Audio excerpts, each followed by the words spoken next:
Good evening. Good evening. Okay, that's a little better.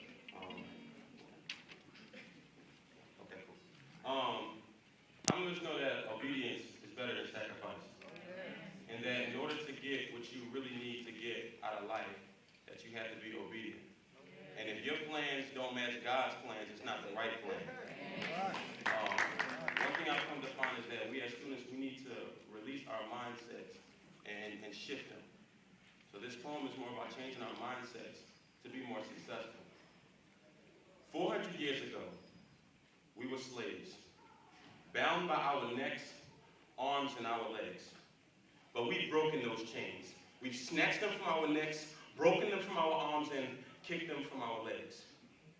But we're still held captive. Captive to the intellect in which we refuse to allow penetration into our minds.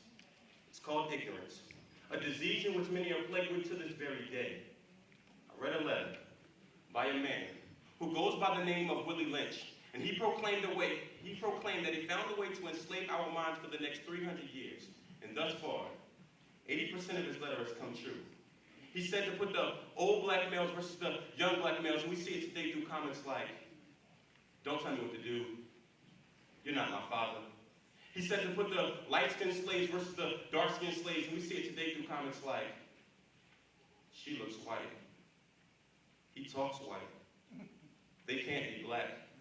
But I would like to know, where has all this division come from? See, back in the day, there were two types of Negroes. There were your house Negroes and your field Negroes. See, the house Negroes lived with the master, ate with the master, and dressed pretty well.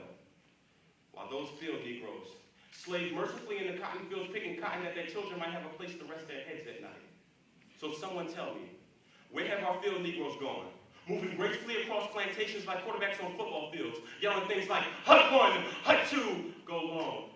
Well, my grandmother lived in Hut 1 and my grandfather lived in Hut 2, and they went long.